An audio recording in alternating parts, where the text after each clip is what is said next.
Hi friends, నెట్ఫ్లిక్స్లో release అయిన 8 ఎపిసోడ్ల Nero the assassin web series Telugu డబ్బింగ్లో రిలీజ్ అయింది. ఈ వెబ్ సిరీస్ ఎలా ఉందో ఇప్పుడు చూద్దాం. ఈ వెబ్ సిరీస్ కథ 16వ శతాబ్దం ఫ్రాన్స్లో జరుగుతూ ఉంటుంది. ఓ రాజ్యంలో రోషమోర్ అనే మంత్రి దగ్గర నీరో నమ్మకస్తుడిగా పనిచేస్తూ ఉంటాడు.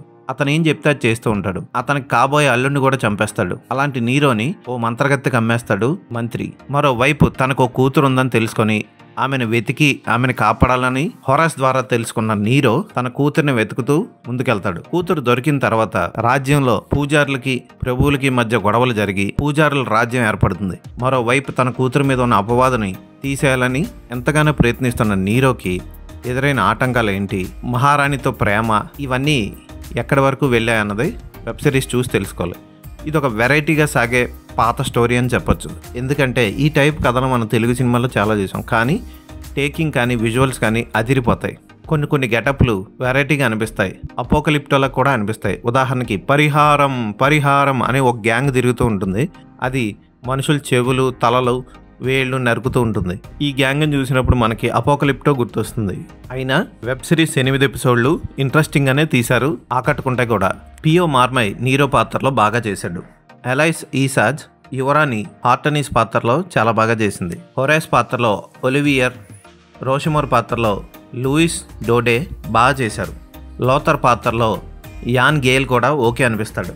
హీరో కూతురు పాత్ర పోషించిన అమ్మాయి కూడా చాలా బాగా చేసింది. ఇక కథని ముందుకు తీసుకెళ్తూ మధ్యలో అక్కడక్కడ డ్రాప్ అయినా సరే మళ్ళీ క్లైమాక్స్కి వచ్చేసరికి కథ ఒక రేంజ్ ఊపందుకొని పైకి వెళ్తుంది. క్లైమాక్స్ ట్విస్ట్ మళ్ళీ పార్ట్ 2 ఉందన్నట్లు కథ ముగిసిపోతుంది అనుకున్న సమయానికి మళ్ళీ కథ అక్కడి నుంచి ఫస్ట్కి వెళ్తుంది అన్న టైప్లో ముగించాడు దర్శకుడు. ఫోటోగ్రఫీ అదిరిపోతుంది, అద్భుతమైన లొకేషన్స్లో తీశారు.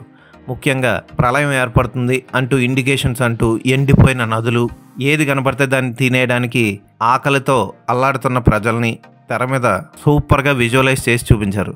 రాజుగారి కోటలు, కోట లోపల సొరంగాలు, ఇవన్నీ కూడా అద్భుతంగా అనిపిస్తాయి. మరీ వావ్ సూపర్ అన్న టైప్లో లేదు, కానీ బాగుంది ఈ వెబ్ సిరీస్. తెలుగు డబ్బింగ్లో రిలీజ్ చేశారు. తెలుగు డైలాగ్స్ కూడా బాగున్నాయి. ఖచ్చితంగా ఈ వెబ్ సిరీస్ని ఓసారి చూడొచ్చు. ఈ వెబ్ సిరీస్కి నేను ఇచ్చే రేటింగ్ 3/5.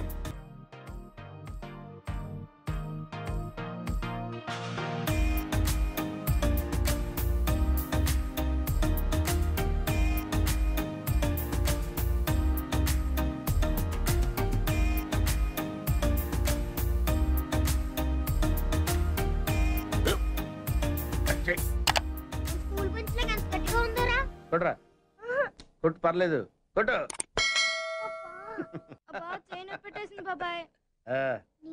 ఏంటి నువ్వు కొడతావా? కమాన్ బీట్ మీ యార్. వాణ్ణి నేను కొట్టడం లేదమ్మా, వాణ్ణే నన్ను కొట్టమంటున్నాను.